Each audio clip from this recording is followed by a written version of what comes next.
Bonjour et bienvenue pour cette nouvelle exploration. Alors, imaginez un peu la scène. Vous entendez un bruit d'eau là où il ne devrait pas y en avoir. Ça coule, ça s'élargit, Mhm. et vous réalisez que ça vient de la vanne d'arrêt principale. C'est pas juste une petite fuite, ça peut vite tourner au cauchemar, non? Ah oui, tout à fait. C'est le genre de situation que personne ne veut vivre chez soi. La vanne principale, c'est un point névralgique. Exactement. Alors aujourd'hui, on va plonger au cœur de ce problème, les fuites sur la vanne principale. On va essayer de comprendre les enjeux, les solutions, en s'appuyant sur des infos qui décrivent les services d'une entreprise spécialisée à Nyon, Hugo Dubois. Ça nous donne un cas concret. D'accord. Une sorte d'étude de cas pour voir comment les pros gèrent ça. C'est ça. L'idée, c'est de décrypter la gravité du truc, voir comment ils interviennent et ce qu'on peut en apprendre de plus large. Bon, alors attaquons. Cette fameuse vanne d'arrêt principale, pourquoi est-elle si critique? C'est simple en fait. C'est elle qui contrôle toute l'arrivée d'eau dans votre logement. C'est comme l'interrupteur général pour l'électricité, mais pour l'eau. D'accord, je vois. Et les documents qu'on a consultés, ils insistent là-dessus. Ils parlent de conséquences directes, comme une baisse de pression partout dans les maisons. Oui, ou la facture d'eau qui explose parce que ça fuit en continu, même si c'est pas visible tout de suite. Voilà. Et surtout, le gros risque, c'est les dégâts des eaux.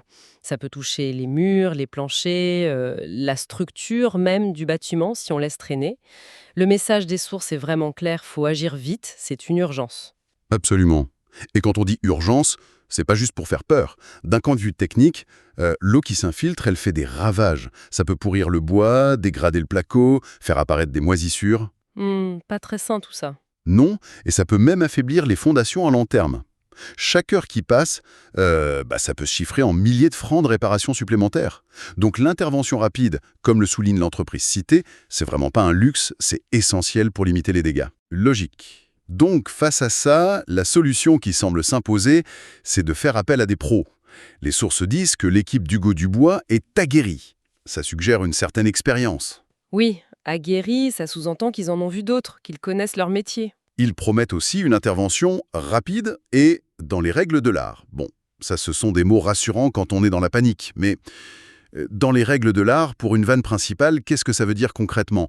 Parce que j'imagine qu'on ne bidouille pas avec ça comme avec un robinet qui goûte. Ah non, surtout pas. C'est une excellente question. Dans les règles de l'art, ici, ça va bien au-delà de juste arrêter la fuite. Il faut comprendre que cette vanne, elle est stratégique. Une mauvaise manip, une réparation faite un peu n'importe comment. Ça peut empirer les choses. Exactement. On peut créer une nouvelle fuite plus tard, causer des problèmes de pression dans tout le circuit, ou même endommager le réseau public en amont si on touche au raccordement sans savoir ce qu'on fait. L'expertise spécifique, elle est donc cruciale. D'accord. D'ailleurs, les sources mentionnent que ces plombiers sont des experts en recherche de fuite. Ça, c'est important. Ça veut dire qu'ils savent pas seulement réparer, mais d'abord trouver l'origine exacte du problème. Est-ce que c'est la vanne elle-même, un joint, un bout de tuyau à côté? C'est ce diagnostic précis qui fait la différence. Oui, ça évite de régler un symptôme sans traiter la cause. Bon, alors, comment ça se passe concrètement, une intervention comme ça, d'après les infos qu'on a?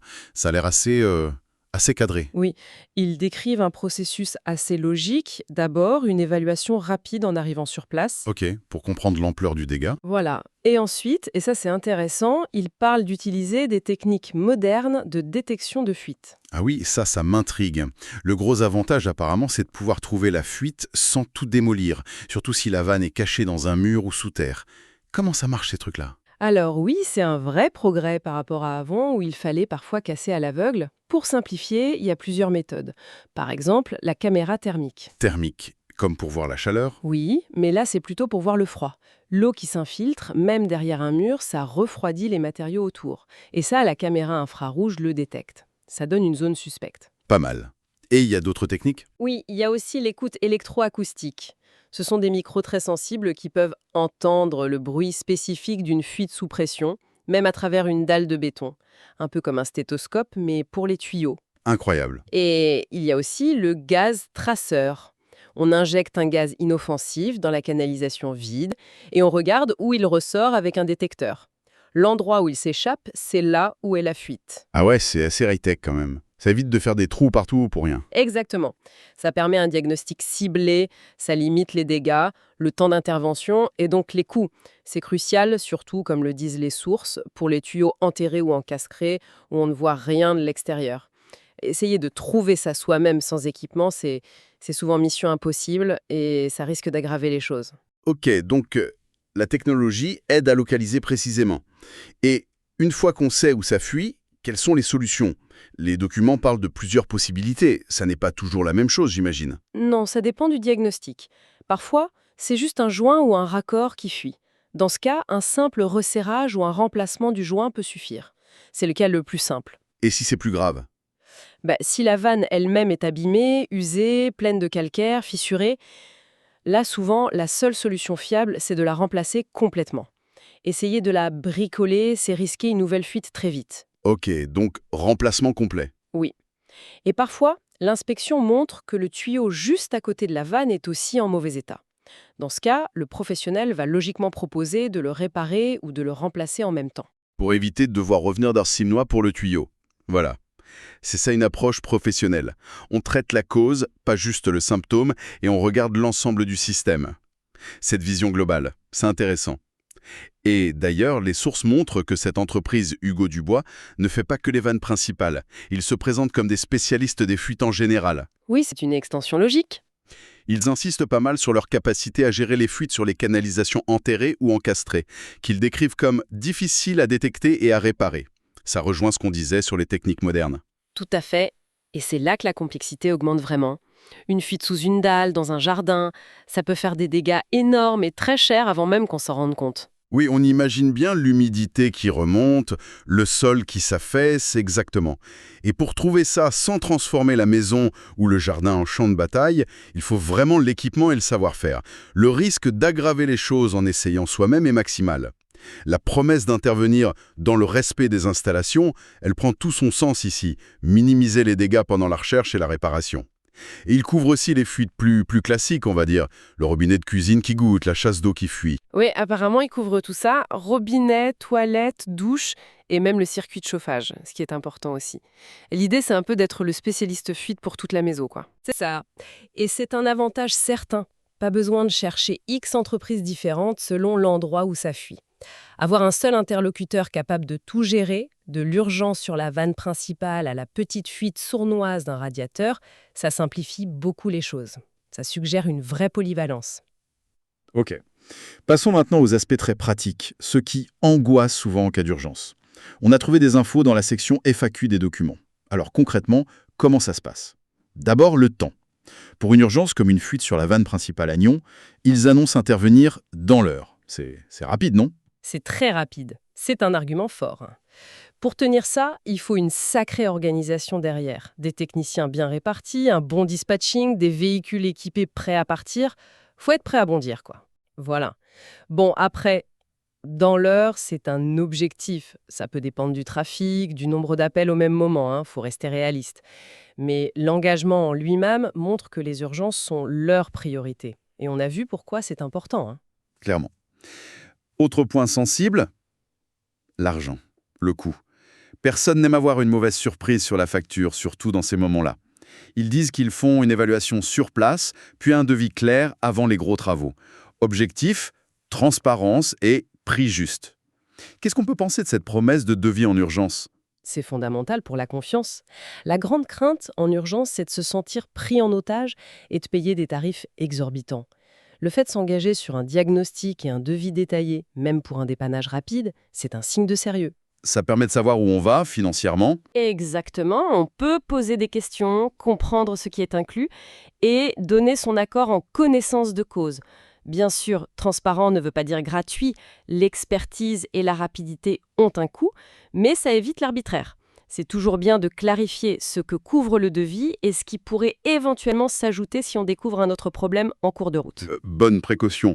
Et enfin, la zone couverte. Il parle de Nyon et ses quartiers, mais aussi de tout le canton de Vaud. C'est grand le canton de Vaud, hein? Oui, c'est une zone assez étendue. Ça montre une capacité à se projeter au-delà de la ville même. Pour quelqu'un qui habite un peu plus loin, savoir qu'un service d'urgence spécialisé peut quand même intervenir, c'est rassurant. Même si le délai dans l'heure est peut-être plus difficile à garantir partout dans le canton, ça suggère une structure solide. Ok. Alors, si on essaie de résumer un peu ce qu'on a vu sur ces urgences plomberie en partant de la vanne principale, avec l'exemple de ce service à Nyon, qu'est-ce qu'on retient, Evelyne? Plusieurs points clés, je pense. D'abord, le caractère vraiment critique de cette vanne principale. Une fuite, là, c'est pas anodin du tout. Oui, les risques de gros dégâts, la surconsommation. Ensuite, l'importance d'une intervention rapide, mais surtout par des gens compétents, qui savent ce qu'ils font sur cet élément précis. Exactement.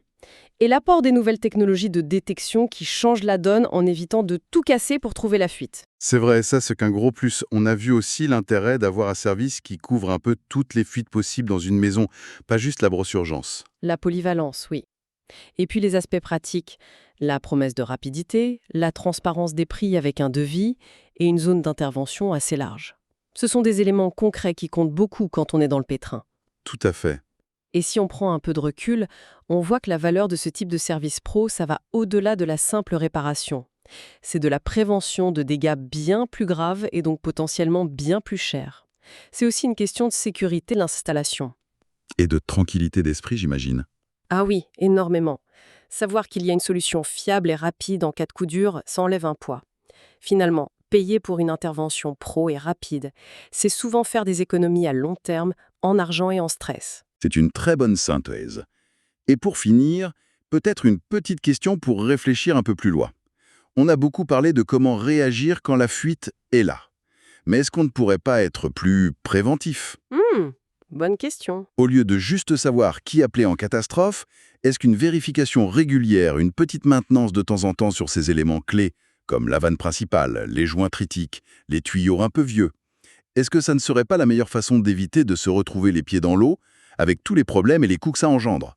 Qu'en pensez-vous? Je pense que c'est une piste essentielle, oui. La prévention en plomberie, c'est souvent le parent pauvre, et pourtant, ça pourrait éviter bien des catastrophes. C'est certainement quelque chose à considérer pour gérer sa maison plus sereinement.